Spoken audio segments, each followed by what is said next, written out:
Alors bonjour, aujourd'hui nous avons la chance d'accueillir Best Marmotte lors de la G4LAN. Alors pour ceux qui ne te connaissent pas, est-ce que tu peux un peu te présenter, parler de ton parcours?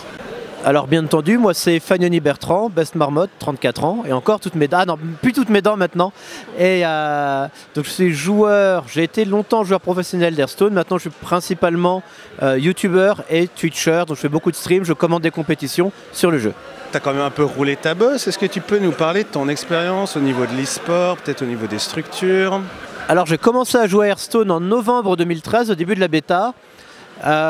J'ai été recruté par Millennium à l'époque, c'était en juin 2014, juste après avoir gagné la Gamer Assembly en avril 2014. Je me suis qualifié à l'époque aux différentes Numericable Cup.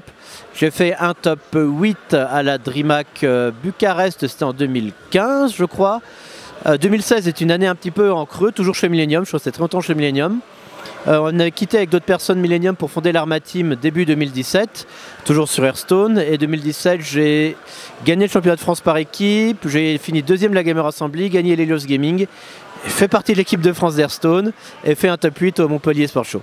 C'est un peu exceptionnel de te voir là. Au niveau de la G4LAN, il me semble qu'ils t'ont invité et autres. Comment ça s'est passé? En fait, c'est tout simplement Steve, que je connaissais déjà d'avant parce qu'on s'était vu plusieurs fois sur les tournois en France, qui sait que maintenant que je suis devenu indépendant, m'a tout simplement demandé si ça m'intéressait de venir en Suisse commenter le tournoi.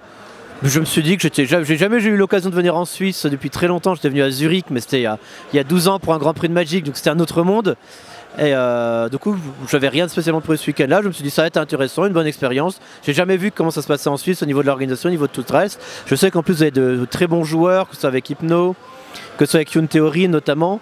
L'équipe de Suisse c'est clairement pas une équipe sur laquelle on ne peut ne pas compter. C'est clairement une équipe sur laquelle il faut compter, qui a un vrai niveau. Donc ça faisait vraiment plaisir de pouvoir venir, de voir comment ça se passait, de pouvoir voir les meilleurs joueurs helvètes en action. Donc justement, concernant Hearthstone, il y a une grosse extension qui est sortie. C'est un peu, d'après ce que j'ai compris, bouleversé tout le monde. Moi personnellement je ne suis pas spécialement. Est-ce que tu peux un peu nous en parler, toi qui as quand même pas mal de connaissances sur le sujet?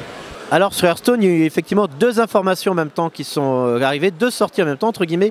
Il y a eu ce qu'on appelle la rotation, on est passé de l'année du mammouth à l'année du corbeau, c'est-à-dire que les cartes sorties en 2016 ne sont plus jouables, on ne peut plus jouer que les cartes sorties en 2017-2018.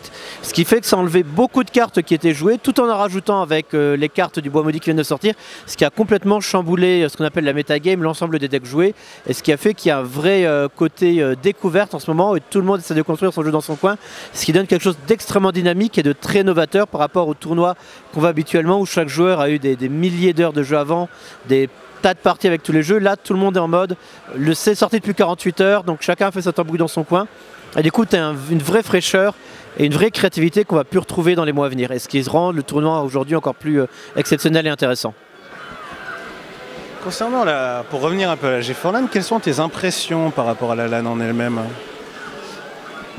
Eh ben, pour l'instant, elles sont très bonnes parce qu'il y a Internet, ce qui n'est pas toujours le cas dans les LAN que j'ai pu faire. On a du temps pour le planning, le tournoi commence à l'heure, la salle est bien, ce n'est pas un hangar dans une zone désaffectée. Pour l'instant, elle est clairement dans le top 3 de toutes les LAN que j'ai fait de ma vie, quoi. Merci à toi. Est-ce que peut-être juste un mot de la fin, quelque chose que tu aimerais dire? Merci à la G4 pour l'invitation. Vous pouvez me retrouver sur Twitch, Twitter, Instagram, c'est Best Marmotte, c'est partout. Je fais principalement du Hearthstone, donc si vous aimez les petites cartes, n'hésitez pas. Alors merci à toi et puis bonne continuation. C'est bien.